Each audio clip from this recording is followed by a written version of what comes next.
दोस्तों, दिन के 8 घंटे काम करके घर लौटने के बाद हर कोई एक चीज चाहता है, अच्छी सी गुड नाइट स्लीप, जिसमें कल की कोई चिंता, कोई स्ट्रेस ना हो। अफसोस, ऐसा बिल्कुल नहीं है। रोज रात को सोते टाइम हम इस टेंशन के साथ सोते हैं कि कल क्या होगा, पैसे कैसे आएंगे, फ्यूचर का क्या होगा। पर क्या हो जब मैं आपसे कहूँ कि आपकी ये चिंता दूर हो सकती है। आप चैन की नींद तब सो सकते हो जब आप सोते सोते पैसे भी कमाओ, और विश्वास करो ये पॉसिबल है। इस वीडियो में मैं आपको 4 ऐसे अमेजिंग तरीके बताऊंगा जो आपको फाइनेंशियल फ्रीडम की तरफ ले जाने में मदद करेंगे और आपको अच्छी सी गुड नाइट स्लीप लेने में हेल्प करेंगे। लेकिन उससे पहले ये जान लेना जरूरी है कि ये गरीबी छाई क्यों है। क्या कमी है आपकी बेसिक एजुकेशन में, जिसके कारण आप आज तक फाइनेंशियल फ्रीडम का रास्ता नहीं देख पाए और ना ही गरीब और अमीर में फर्क कर पाए। तो चलिए जानते हैं इन सभी बातों को। Step 1, the concept of financial literacy. दोस्तों, क्या है कि बचपन से हमारे स्कूल, कॉलेज, हमारे पेरेंट्स और हमारी सोसाइटी एक ही बात पर जज करते हैं कि हमारे मार्क्स कितने आ रहे हैं, पढ़ाई लिखाई बढ़िया चल रही है या नहीं, लड़का मैथ में कैसा है। जैसे ही पढ़ाई खत्म हुई तो लड़का कमाता कितना है, काम क्या करता है, अभी तक पढ़ाई कर रहे हो, ऐसी बातें सुनने को मिलती हैं। और ऐसी बातें इसलिए सुनने को मिलती हैं क्योंकि स्कूल डेज में ग्रेजुएट होने तक हमें ये कोई नहीं बताता कि पैसा लाइफ का कितना इम्पोर्टेंट पार्ट है, इसे कैसे कमाना है, कैसे खर्च करना है, कैसे फ्रीडम अचीव करनी है। और यही सबसे बड़ा रीजन है कि दुनिया most of the population poor और मिडिल क्लास लोगों से भरी हुई है। अगर किसी रैंडम इंसान से पूछो कि उसे फाइनेंशियल एजुकेशन मिली है तो उसका जवाब होगा नहीं। फाइनेंशियल एजुकेशन वो रास्ता है जो कदम कदम पर आपको सिखाता है कि आपको बेटर फाइनेंशियल डिसीजन कैसे लेने हैं, किस जगह पैसा खर्च करना है और किस जगह नहीं, कहां पर इन्वेस्ट करना है, कैसे रिटायरमेंट प्लान करना है और कैसे अपने परिवार की गरीबी की चेन को ब्रेक करना है। अक्सर लोग लाइफ को बहुत ही कॉम्प्लिकेटेड मानते हैं, इसलिए वो फाइनेंशियल एजुकेशन के कॉन्सेप्ट से कोसों दूर रहना पसंद करते हैं। उन्हें लगता है कि क्या ही उखड़ जाएगा ये जानकर, जिंदगी तो वैसे ही चलेगी जैसे अभी चल रही है। दोस्तों, अगर आप भी यही सोचते हैं तो आप भी लाइफ में कुछ नहीं उखाड़ पाएंगे। एक मिडिल क्लास इंसान जिंदगी भर मिडिल क्लास इसीलिए रह जाता है क्योंकि वह सही से अपने मनी को प्लान नहीं कर पाता। मिडिल क्लास और पुअर क्लास लोगों के लिए सिर्फ उतना पैसा जरूरी है जिससे कि वो अपना पेट भर सके। पर एक अमीर इंसान कभी भी काम में सेटल नहीं होता और वो अपने प्रेजेंट के साथ साथ बच्चों के फ्यूचर को भी सिक्योर करता है और उसी के हिसाब से स्पेंडिंग और सेविंग करता है। समाज में जो 3 डिफरेंट क्लास बनी हुई हैं, उसका कारण यही लोग और उनका कैश फ्लो है। Number 1, the poor. सबसे पहले आता है द पुअर। ये लोग वो होते हैं जो मुश्किल से जी जान लगाकर इतना पैसा कमा पाते हैं जिससे इनका घर चल सके और पेट भर सके। इनकी फैमिली में ऑलमोस्ट सभी वर्किंग होते हैं और इनकी टोटल फैमिली वर्किंग से ही इनके घर का खर्च चल पाता है। तो इनके एक्सपेंसिव का कैश फ्लो कुछ इस तरह होता है, जैसे कि इनके इनकम है 25,000 रुपए, तो इनके एक्सपेंसिव रेंट में होंगे 8,000 रुपए, ग्रोसरी में 5,000 रुपए, मेडिकल एक्सपेंसिव में 5,000 रुपए, फीस एंड अदर्स 7,000 रुपए और सेविंग्स 0। तो इनके टोटल एक्सपेंसिव होते हैं 25,000 रुपए, यानी जितना कमाया उतना खर्च कर दिया। अब दूसरा आता है द मिडिल क्लास, जिनकी कंडीशन पुअर क्लास से मच बेटर होती है, पर ये अपनी लाइफ स्टाइल बेहतर बनाने के लिए लोन और EMI का सहारा लेते हैं। ये लोग सेविंग तो करते हैं और इन्वेस्ट भी थोड़ा बहुत करते हैं, पर लायबिलिटीज का इतना बोझ होता है कि उनको भरते भरते भरता बन जाता है। इनके एक्सपेंस इनकी इनकम को एक्सटेंड कर जाते हैं। अभी देखिए कि एक मिडिल क्लास इंसान है, उनकी सैलरी होती है 40,000 रुपए और उनके एक्सपेंसिव जैसे कि रेंट 10,000 रुपए, नीड्स में 15,000 रुपए, उनके वांट्स में 6,000 रुपए और सेविंग करते हैं 2,000 रुपए की और इन्वेस्टमेंट करते हैं 5,000 की और EMI और लोन में उनका पैसा जाता है वो है 4,000 रुपए और उनका टोटल एक्सपेंस हो जाता है 42,000 रुपए।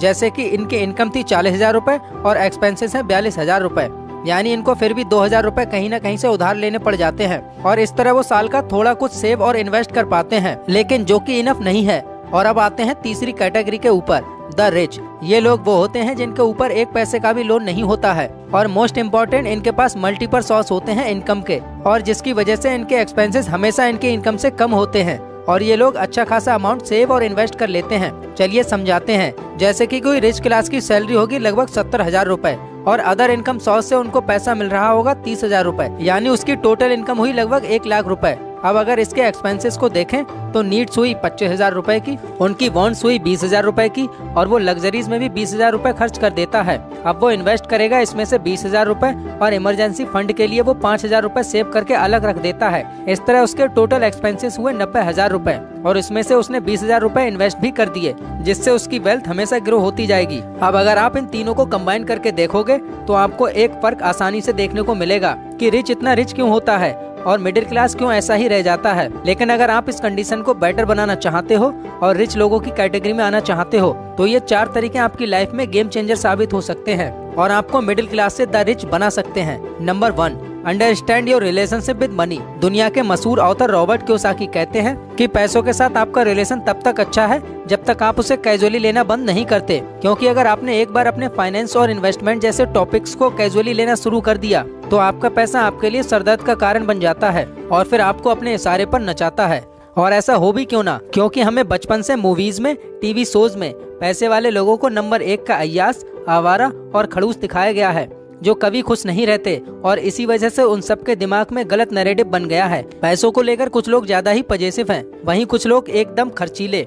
हम में से मोस्टली लोग इन्हीं 2 कैटेगरीज में आते हैं और यही रीजन है कि पैसा हम पर हावी होकर अपने इशारों पर नचाता है।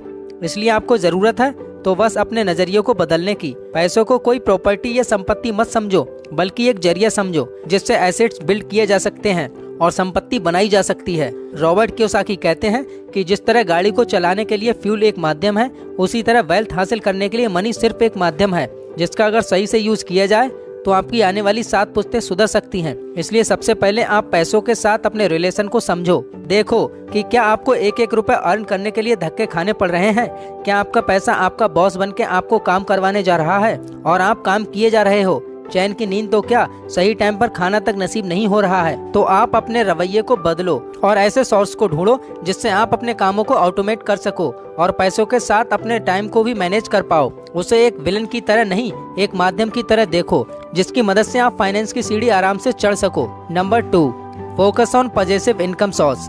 दूसरा सबसे अच्छा तरीका है फाइनेंशियल फ्रीडम अचीव करने का, to create a multiple source of income. अब जैसा कि हमने रिच, मिडिल क्लास और पुअर वाले कंपैरिजन में देखा कि रिच लोग हमेशा एक इनकम सोर्स पर रिलाय नहीं करते, क्योंकि उन्हें पता है कि एक जॉब है जो कि एक न एक दिन तो खत्म होनी है।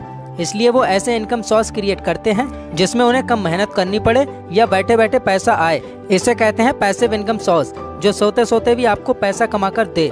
तो इसके ऊपर आगे एक डिटेल वीडियो बनाऊंगा, तो इस चैनल को जरूर से सब्सक्राइब कर दे ताकि आने वाली वीडियो आपको मिल सके। लेकिन आपको मैं अगर करंट और mostly trending passive income source बताऊं तो उसमें नंबर 1 है इन्वेस्टिंग और दूसरा है कंटेंट क्रिएशन और तीसरा है रियल एस्टेट। वैसे तो और भी कई सारे हैं, लेकिन ये मेरे पर्सनल फेवरेट हैं और इन्वेस्टिंग को मैं नंबर 1 पर इसलिए रखता हूँ क्योंकि इससे मैंने सच में कई लोगों की लाइफ चेंज होते हुए देखी है। चलिए इसे एक एग्जाम्पल से समझते हैं। मान लो आपकी तरह नया नया ग्रेजुएट हुआ 22 साल का रजत, अभी उसने कॉर्पोरेट दुनिया में एंटर किया है। भगवान की दया से उसकी एक अच्छी कंपनी में जॉब भी लग गई। अब हुआ ये कि रजत को भी इस कल्चर की हवा लग गई और वो पैसा खर्च करने से अपने आप को रोक नहीं पाया। महीने के 30,000 कमाने वाला रजत, जो खुद का खर्चा निकालने के बाद और घर में पैसे देने के बाद क्या ही बचा पाता होगा।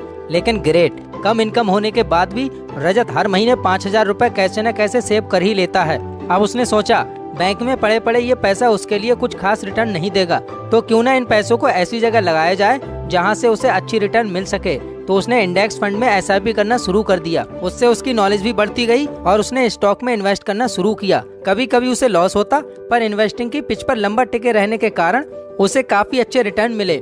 रजत जैसा एक और ग्रेजुएट था, मुकेश, जो खुद का कुछ शुरू करना चाहता था। उसने जॉब करके कुछ पैसा इकट्ठा तो कर लिया, पर वो अब कोई नया बिजनेस स्टार्ट करने की तलाश में था। उसे सबसे अच्छा और इफेक्टिव तरीका दिखा कंटेंट क्रिएशन का, जिसमें वो बच्चों के लिए ऑनलाइन लेक्चर अपलोड किया करता था। एक व्हाइट बोर्ड, एक ट्राइपॉड, एक कैमरा फोन और क्रिएशन शुरू। धीरे धीरे उसके कंटेंट को रीच मिलनी शुरू हो गई और रिस्क लेकर उसने अपने लिए एक पैसिव इनकम सोर्स बनाया। और उनका एक और साथी था, महेश, जो एक अच्छी हाई पेइंग जॉब कर रहा था, पर फ्यूचर के लिए उसको खास सेविंग नजर नहीं आती। और एक दिन उसके डैड ने उसे कई साल पुरानी FD तुड़वाकर 20 लाख रुपए दे दिए और अब वो सोच में पड़ जाता है कि इनका क्या करे। अब उस पैसे में थोड़ा लोन मिलाकर वो एक कॉमर्शियल प्रॉपर्टी एक्वायर करता है और उसे रेंट पर डाल देता है। क्योंकि रेंट अच्छा खासा रिसीव हो रहा था, इसी कारण वह लोन को 3-4 साल में पे ऑफ कर देता है और खुद फाइनेंशियली फ्री हो जाता है।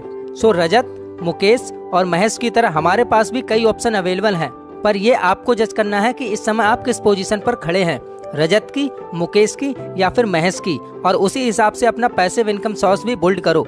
Number 3, control your expenses. Next और सबसे इम्पोर्टेंट स्टेप आपको फाइनेंशियल फ्रीडम की जर्नी के लिए जो आपको लेना है वो है कंट्रोल योर एक्सपेंसेस। दरअसल हम लोगों की प्रॉब्लम है हम हमेशा अपने आप को दूसरों से आगे दिखाना चाहते हैं और उस चक्कर में दुनिया भर का बोझ अपने कंधों पर उठाकर माइंडलेसली खर्चा करना शुरू कर देते हैं।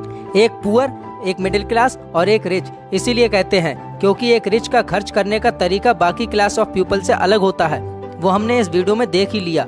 सुनी सुनाई बातों पर भरोसा मत करो, बजट बनाओ और अपने एक्सपेंसेस को ट्रैक करो, जिससे कि आप पता लगा पाओगे कि किस जगह अपना पैसा खर्च करना चाहिए और किस जगह नहीं। Number 4, continuously invest in your financial education.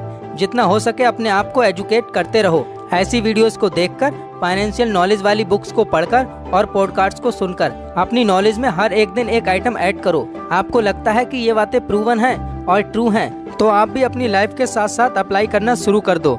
कदम कदम पर आपको अलग अलग चीजें एक्सपीरियंस करने को मिलेंगी। कभी लॉस होगा, कभी कुछ टाइम एकदम ही मॉडरेट रहेगा और कभी कभी एकदम छप्पड़ फाड़ प्रॉफिट होगा।